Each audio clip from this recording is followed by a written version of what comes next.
Hey guys, welcome back to the channel for 2024. With that said, it's time to finally put 2023 to bed.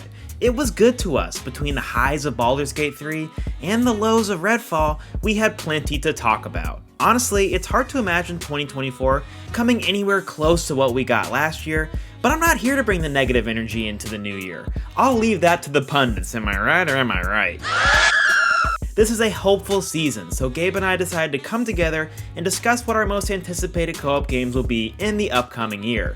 We organized it by ranking them from 10 to 1, with an honorable mention section thrown in for good measure. Let me just say, there are going to be some games missing from this list. Gabe and I have 40 co-op games marked down on our radar for the new year, so picking 10 was pretty difficult. But as the designated co-op YouTubers, we did what we must and cut down that list to 10. Without further delay, let's get into it. Before It Takes Two or A Way Out, game director Joseph Fares cut his teeth with a tearjerker of a game about two brothers, and that game is now getting a remake with Brothers: A Tale of Two Sons remake set to launch on February 28th. Interestingly enough, the original game did not support co-op play and was instead focused on you controlling both characters in single player. So it's a nice full circle moment that the remake introduces a local co-op mode to the experience. Not only that, but the game was built on Unreal Engine 5 and it definitely shows. Like those other two titles I mentioned, this looks to have a big focus on narrative and puzzle solving. Andrew and I never actually played the original, so we're super curious to see how this one turns out. Definitely looks to be one of the bigger local co-op releases of the year. Inevitably, every year we have several games on this list that end up being delayed into the following year. Suicide Squad. And Nightingale happens to be the one that has the magic to still manage to garner our hype and give it another go on this list. This is a co-op survival title for up to 6 players online, made by a new team with some ex-BioWare devs. It's got a lot of the usual survival trappings like crafting weapons and bases, but what really sets it apart is the fantasy setting. Every trailer introduces us to a new creature or enemy that looks wholly unique. Plus, the realm card system that helps you shape the worlds you visit looks like a really fun mechanic to experiment with. Now, like a couple of games on this list, this is only hitting early access on February 22nd. Occasionally, you get titles that drop into early access that feel more complete than not, but more often it feels the other way around. So we can't say where Nightingale will fall on that spectrum. But either way, we're excited nonetheless to see how it's shaping up in just a few short weeks. We've now checked out the Outlast Trials on 2 separate occasions. First during its initial beta test 2 Halloweens prior, and second when we jumped right into its early access launch. Maybe we're gluttons for punishment, but it should say a lot that we're looking forward to hopping into this terrifying game yet again when it releases in full on March 5th. If you've never checked this one out, then let this be the big takeaway for you. The Outlast Trials places a surprising emphasis on co-op play. Each trial forces you to work together, whether by splitting up to gather key items or putting your heads together to solve a puzzle. Since launch, they've made a ton of balancing fixes and are adding new content to the game with its 1.0 launch. And while the title has been exclusively on PC, the game will finally come out to all consoles with full crossplay alongside its 1.0 launch, and we couldn't be more excited to dive in once more.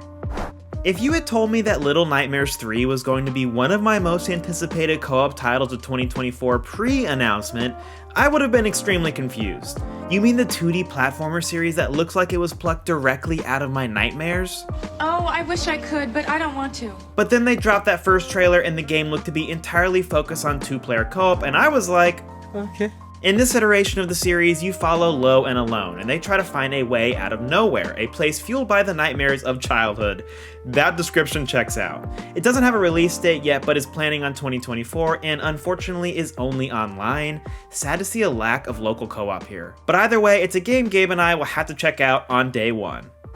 One of the most exciting announcements to come out of the Game Awards was, no, not Monster Hunter Wilds. Sadly, that's not coming till next year. Sorry for the tease, guys, but we do have a pretty cool title to tie us over with the reveal of Windblown. This is a 3-player action roguelike coming from the team behind Dead Cells and was unveiled with this pretty slick animated trailer. There are some glimpses of the gameplay here too, and it seems like one of the main mechanics is utilizing these boost packs to dart around at lightning speeds. It looks like there'll be plenty of different weapons to choose from, hopefully leading to some great build diversity as well. No release date just yet, but we do know it's launching onto early access on PC sometime this year. Another game coming out of 1.0 that we already know has a lot going for it is Ravenswatch. This is a top-down roguelike action title where you play as common fairy tale and mythical heroes like Little Red Riding Hood or the Pied Piper. When we played back at early access release, we praised it for the way the heroes worked together and how addicting the roguelike setup was. Each run sees you completing objectives around the map to get as powerful as you can before facing off against a huge boss battle to make it to the next chapter. As I mentioned already, some early access games can be really good, but still feel incomplete, and that's how Ravenswatch was for us. The exciting news is it's getting its third and final chapter coming in quarter 2 of this year, and the 1.0 is dropping in quarter 3. Barring any delays, this is an easy contender for one of the co-op games of the year in our books. This next title is another early access game. I know, we have a couple of those on this list, but how could we not include Hyper Light Breaker? The fact that this is a follow-up to the critically acclaimed Hyper Light Drifter and it includes 3-player online co-op is a dream come true. Another notable shift from the original game is in its open world roguelike gameplay. Everything is procedurally generated, so that should offer a lot of replayability too. There seems to be a lot of freedom in how you want to play since you can create your own character and trick them out with different weapons as well. The combat obviously looks like a ton of fun, with the boss fights especially looking really cool. Hyper Light Breaker doesn't have a firm release date, but is slated to release sometime this fall. Slowly sneaking its way up our most anticipated co-op titles is Towerborne, an action RPG title with 3-player online co-op. You may be surprised to see this as our number 3 spot, but let me help pique your interest. These are the devs behind the amazing Banner Saga franchise. It looks like it's bringing modern Castle Crasher vibes, much needed, and it'll be available on Game Pass on day 1. The devs have heavily emphasized the customization of your hero and how important it is to bring different skills to each battle as a team. It's a bummer this isn't in local co-op, but the devs are ambitious that this is a title they're going to want to keep updating for years to come, so we have our hopes up that they can accomplish exactly that. No release date other than 2024, but what we've seen makes me think that they should easily hit that target.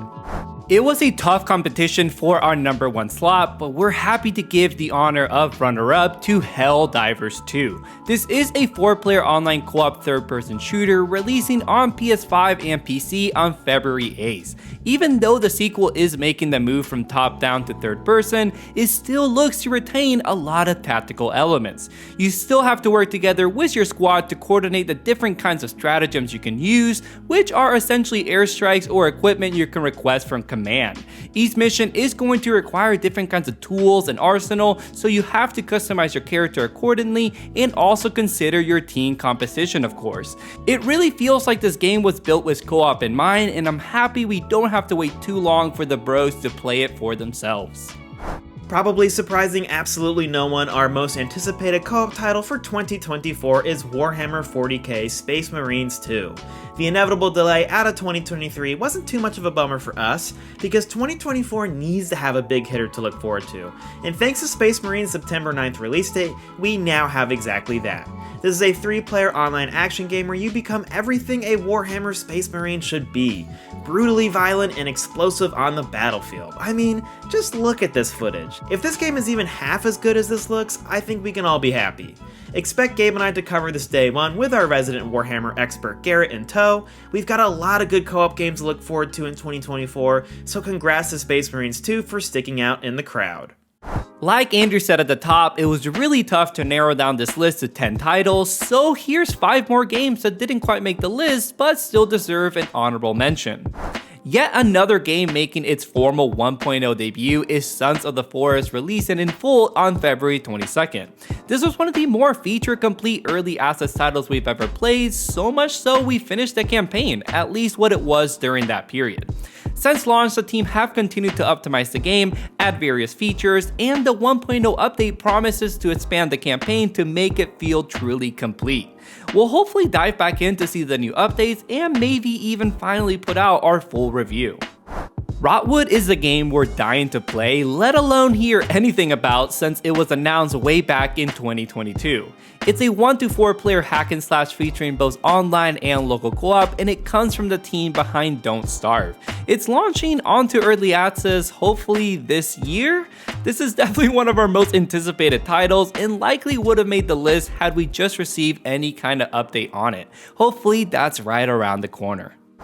33 Immortals was one of the best announcements to come out of last year's Summer Game Fest. As you can guess from the title, this is indeed a 33-player online co-op roguelite that's essentially trying to distill that classic MMO raid experience into a single game. There's different classes to choose from and all sorts of ways to support other members of your 33-player army. It looks pretty interesting and it's definitely a game we'll be keeping tabs on throughout the year. Next up is Surmount, a quirky 2-player local co-op climbing sim we played last year during Steam Next Fest. I really love this game. It has a great art style, simple but engaging gameplay, and it works great in co-op. There's all sorts of ways you have to work together, like using each other to swing across a chasm, for example. The ragdoll physics make everything low-key hilarious, and even though we don't have a release window, I'm crossing my fingers it comes out sometime this year. Last game on our honorable mentions list is Suicide Squad Kill the Justice League. Suicide Squad did make our list last year, but that was before we saw a deep dive into the game. While there's aspects of the game that don't seem as fun, namely all the looter stuff, the traversal and combat do look entertaining. Maybe we're being optimistic here, but we are cautiously excited for this game and hope Rocksteady can land the ship when Suicide Squad Kill the Justice League releases on February 2nd. As always, thanks for watching, guys, and if you want to stick around for our 2024 journey, be sure to like and subscribe the video. It means a ton for us. We're going to follow this up with our video where we cover every major co-op title coming out in 2024. As I mentioned, Gabe and I have around 30 to 40 on our radar, so expect a big one. If you just want to know what's on the radar, check out that video. Again, be sure to subscribe so you know when that goes live, and we'll see you then on that next episode of the Co-op Bros.